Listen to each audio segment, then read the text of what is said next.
Ignition sequence starts.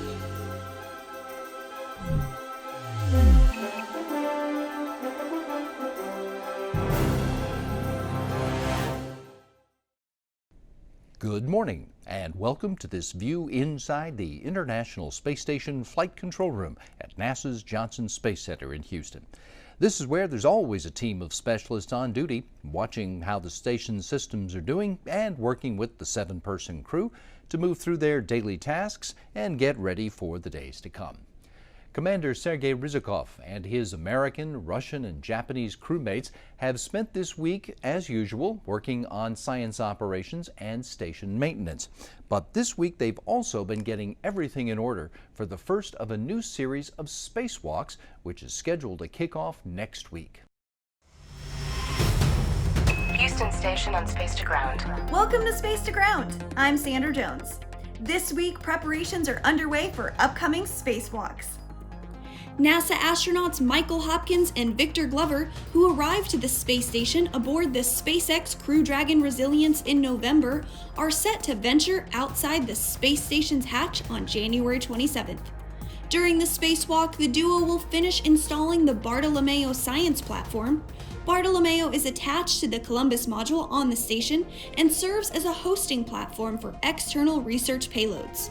Hopkins and Glover will also configure a Ka-band terminal to enable independent high-bandwidth communication links to European ground stations. This will be the 233rd spacewalk in support of space station assembly, maintenance, and upgrades. Glover and Hopkins will also perform a second spacewalk together on February 1st to complete long-term battery upgrade work. You can tune in to watch the spacewalks live on the agency's website. Live coverage will begin at 5:30 a.m. Eastern Time on the day of each spacewalk. Before suiting up and heading out the hatch for a spacewalk, you may want a fresh fade.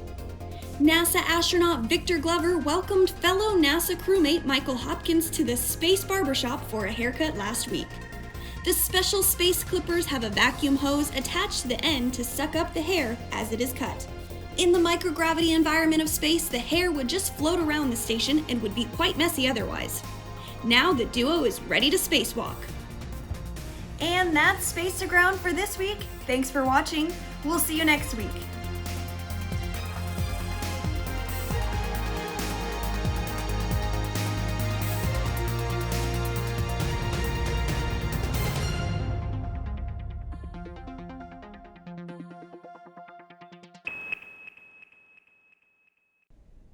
While spacewalkers Mike Hopkins and Victor Glover spent time on spacewalk prep this week, the truth is that preparations for a spacewalk actually begin long before the crew members even launch. In this demonstration video, astronaut Ricky Arnold shares some of the training astronauts get on the ground to be ready to walk in space.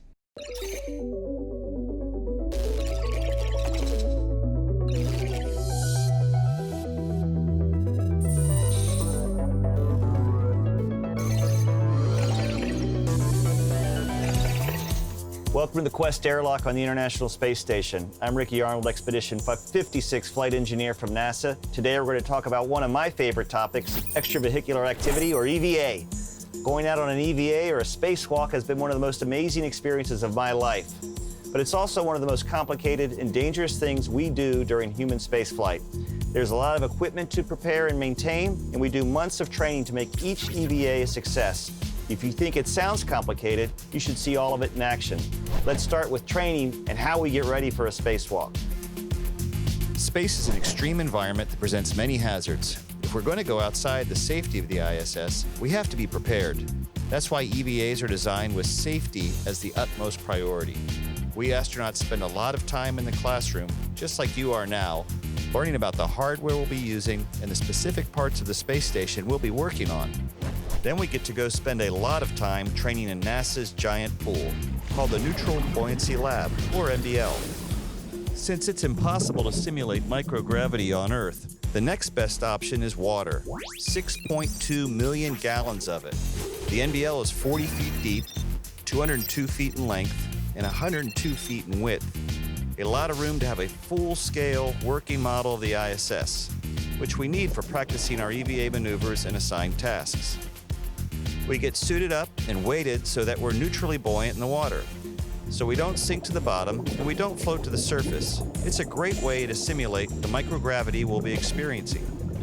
We do several dress rehearsals of the EVA before we launch. This gives us the opportunity to prepare for any anomalies that may occur.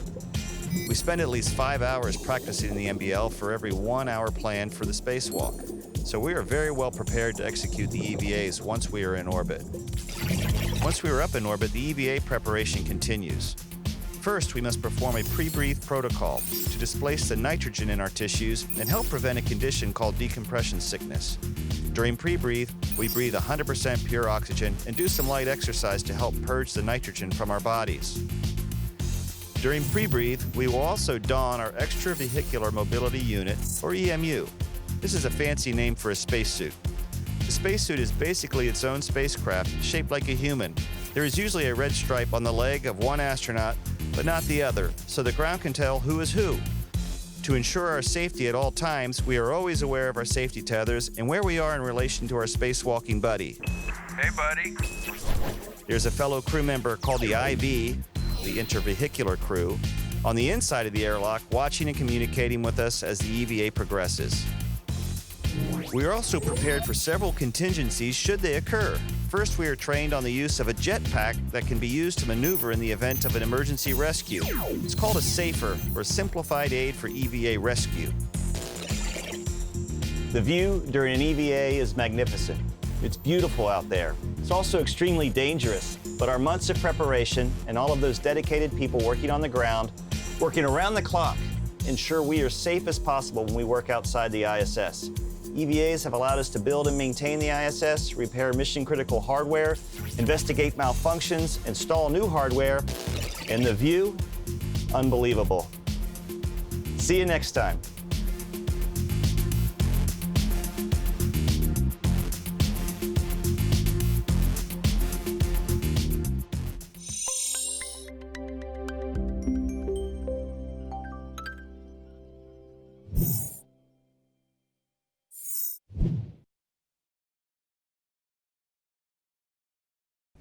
In a few minutes, we'll see Ricky Arnold again with a detailed review of the spacesuits that the astronauts wear when they exit the vehicle.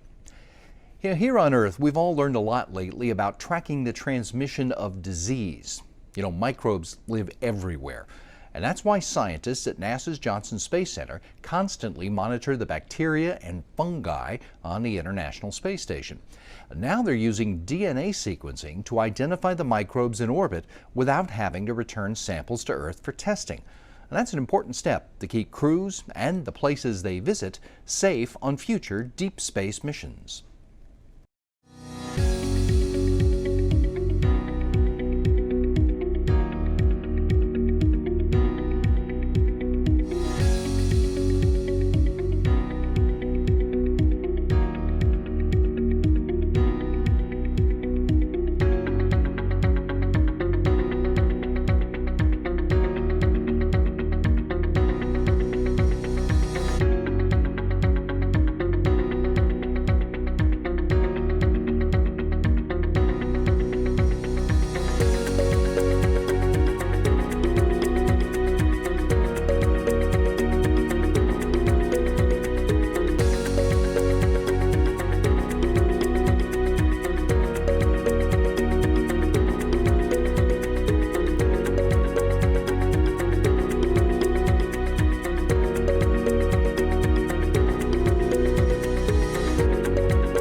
The International Space Station's laboratory modules support experiments in a number of scientific disciplines.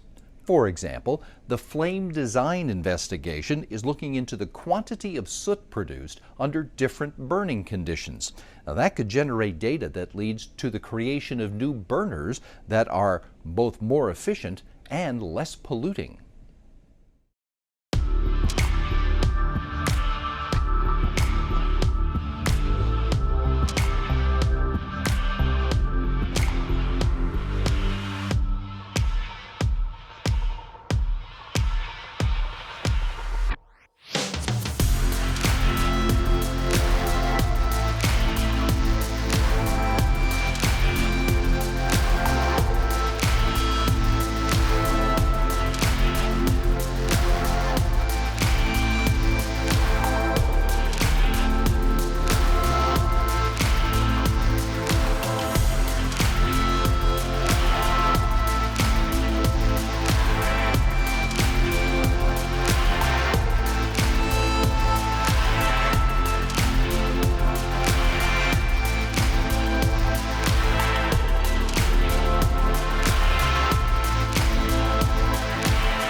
When astronauts go outside the International Space Station, as Mike Hopkins and Victor Glover will do next week, they are wearing what amounts to a human-shaped spaceship.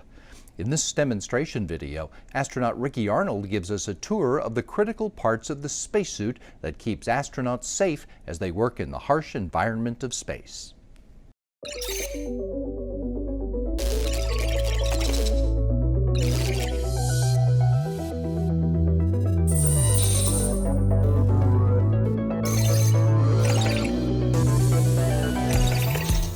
So we are standing in the Quest airlock, which is divided into two parts. We have the equipment lock and we have the crew lock. This equipment lock has a hatch right here that closes, and the crew lock has another hatch.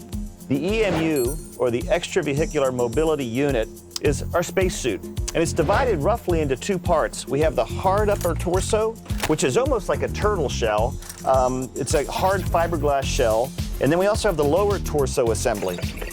These spacesuits are our own little spacecraft, and they have everything you need to keep you alive out in space for 7 to 8 hours, maybe even longer, depending on how hard you're working.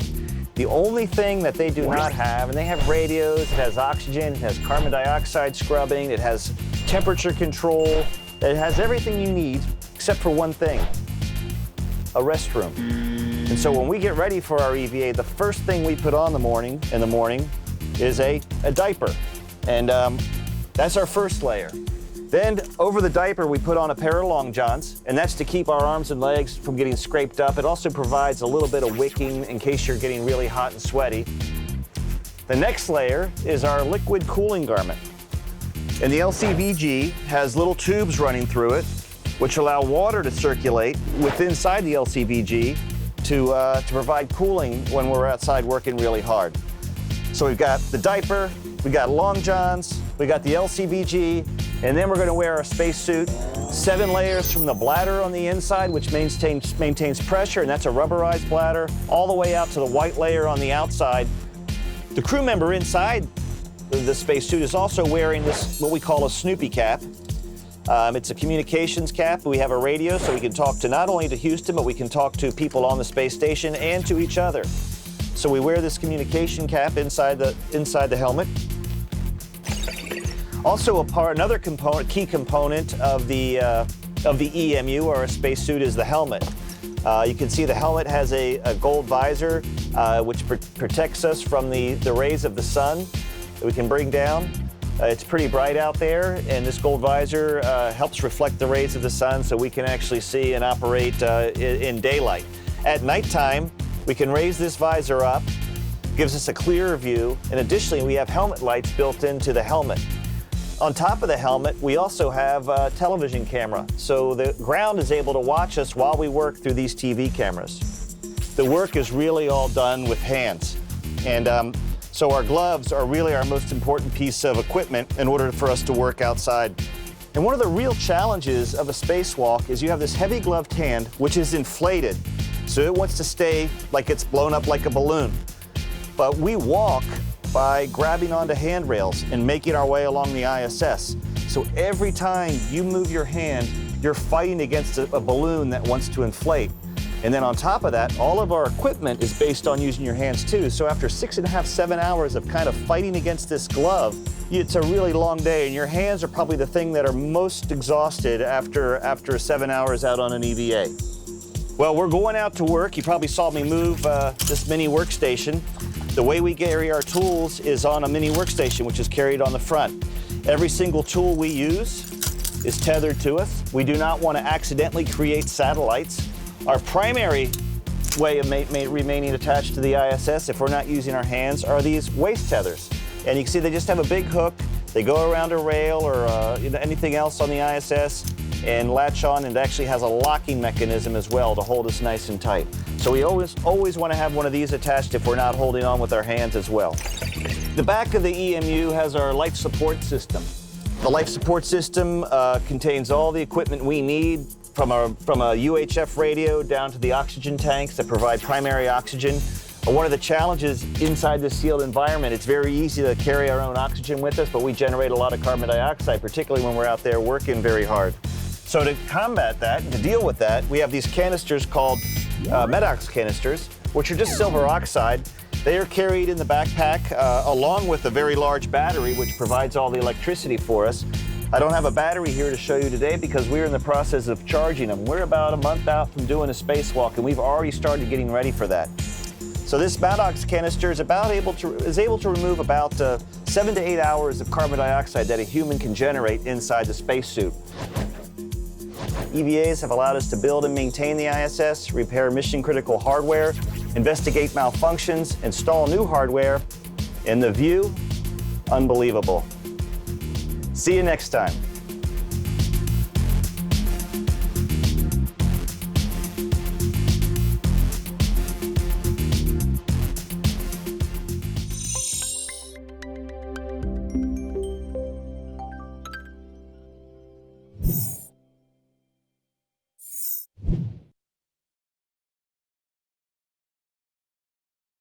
The Commercial Crew Program, which developed the vehicle that delivered Hopkins and Glover to the station, is one part of the growing commercial space economy, which the International Space Station has been encouraging for more than 20 years now. The expansion of the commercial use of space not only fosters growth for those companies, it's also aiding NASA as it continues to explore and discover what's out there beyond low Earth orbit.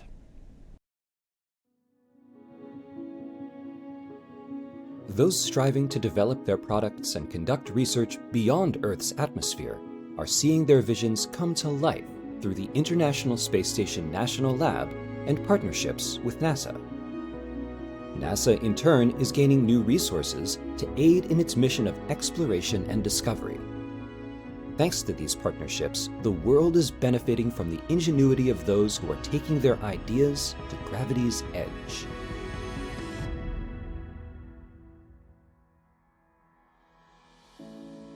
From transportation to satellite deployment to in-space research, a vibrant commercial space economy has been developing, and its value now exceeds $345 billion. Mike Reed is the manager of the ISS Business and Economic Development Office at Johnson Space Center. He explains some of the benefits of NASA investing in the commercial economy in space. Commercialization of low Earth orbit frees up resources NASA needs to continue its exploration of space. Even as NASA prepares to return to the Moon, go to Mars, and continues engaging with other space missions, we'll always need a platform in low Earth orbit. That platform enables crew training, advanced systems development, and fundamental and applied research. But expanding use of the space station to commercial companies enables a new market. By having the commercial sector join us, we can continue our space exploration while providing access to a platform that helps create jobs, build revenues, and ultimately create many new products that are beneficial to people on Earth. In terms of research, many companies are making use of the ISS U.S. National Laboratory to run their research and technology development investigations in microgravity. They include well-known corporations like Procter & Gamble, who have used the station to study colloids with a goal of improving the quality and lifespan of their products, such as shampoo and laundry fabric softener. Merck, the multinational pharmaceutical company, uses the National Lab to study the growth properties of three-dimensional protein crystals. Their work could lead to more effective delivery systems for cancer treatments. Even companies not as well known right now are seeing big dividends coming from their research. Lam Division, for example, is using the microgravity conditions on the station to advance the development for treating the effects of retinal degeneration, with the goal of restoring the vision of those people affected by it. In addition to research opportunities, the space station contributes to expanding the space economy in other ways. Reed explains, the capabilities of launch providers such as SpaceX and Northrop Grumman have grown dramatically over the last decade. The cost of placing cargo into orbit has dropped dramatically, which opens up the space marketplace to many more non-governmental entities who simply could not afford the costs of reaching space before. Now, SpaceX has brought astronauts to the station from American soil for the first time since 2011, and the first time ever on a privately owned launch system. The Commercial Crew Program provides a huge long-term benefit for both private companies and NASA. Today, thanks in part to the space station, commercial and other non-governmental entities are entering the space economy in significant numbers. What these new partnerships can accomplish together will drive the in-space marketplace and NASA's grandest missions to new heights, as well as improving quality of life for people on Earth. For more science and research from the International Space Station, go to www.nasa.gov/ISS-science. To discover more about the space on, around, and beyond our planet, visit science.nasa.gov.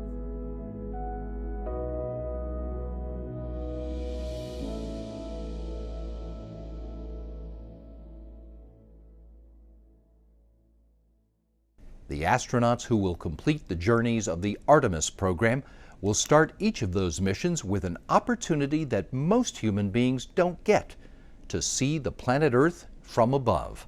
It's an experience that has been transformative for many of those lucky enough to have been there.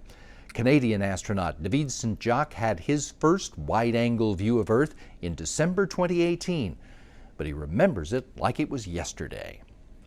Launching to space, of course, was a momentous experience, but oddly enough, it was quite familiar because of all the training we had.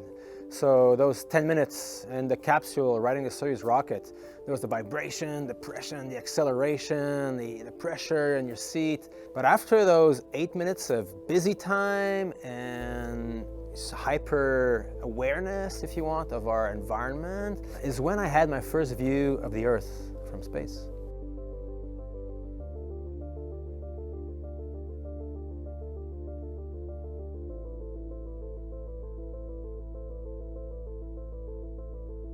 The launch was at dusk, so quickly we entered penumbra and into night. And by the time we reached orbit, it was pitch black outside, and shortly thereafter came our first orbital sunrise during the rendezvous to ISS. And I will never forget that sight, the thin blue line of the atmosphere, the curve of the horizon.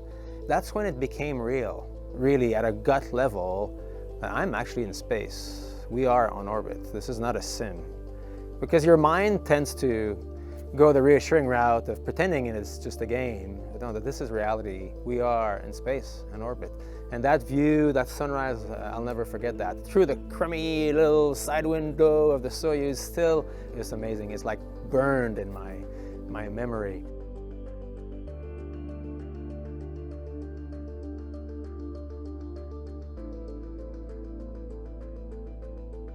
I, of course, spent a lot of time at the cupola, looking at the Earth. And what has always struck me every time I went there is how beautiful the Earth is, how fragile it looks, how alive it obviously is, with the clouds, the water. It's like it's breathing. The auroras, the presence of humans at night, it's obvious with the lights. But is the death around the Earth that's startling. how this beautiful, shining oasis of life is there naked in the middle of pitch black death, the vacuum of space. And then there's the dance of the celestial bodies around. The moon is there, but the moon is just a rock. The sun is just a ball of fire. And here's the Earth, this perfect oasis. So even though I knew this abstractly, like everybody does now, we have all seen those images, to see it with your own eyes, you develop that sense of awe. And also, you cannot go to space and continue, if you were, thinking that resources are infinite. They're obviously not. It's in your face. It's a finite system, a closed loop system. There's no new air, no new water that gets to Earth ever. It's all recycled and has been for billions of years. And it is perfectly balanced and perfectly matched to our needs. We are matched to her. That concrete realization that we belong to Earth and not vice versa, it's kind of a mental shift to see that we just nowhere else we could go. We can talk about colonizing other planets, but you know, kind of smarter and cheaper to just take care of Earth as she is. So that was very endearing, that vision. And I can close my eyes and always go back to the cupola looking at the planet. And that blue line, it's unbelievable. It makes the Earth look alive. She's glowing.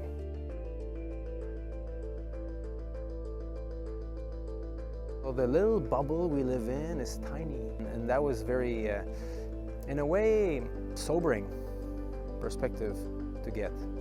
How fragile, unique, and just sacred, really, our spaceship Earth is, and the responsibility we have to be good shepherds of her.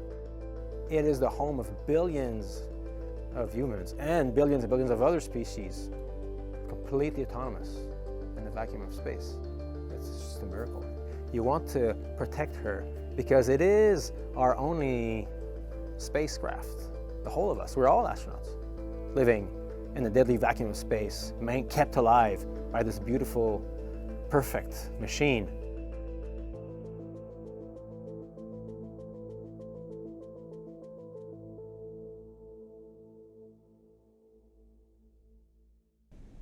If you'd like to get another look at any of the stories we featured today, you can always find them at YouTube and Facebook at those particular addresses right there on the screen. Now, if you're looking for good conversation about human spaceflight, check out Houston We Have a Podcast, our weekly show talking with folks involved in all areas of space exploration. Today, Gary Jordan learns almost all there is to know about the station's newest component, the Bishop airlock, in a talk with Program Manager for NanoRacks, Brock Howe. Go to nasa.gov/podcasts for this week's episode. You'll also find all the previous episodes there and the full library of all NASA podcasts, which you can also find on Apple Podcasts, Google Podcasts, and SoundCloud.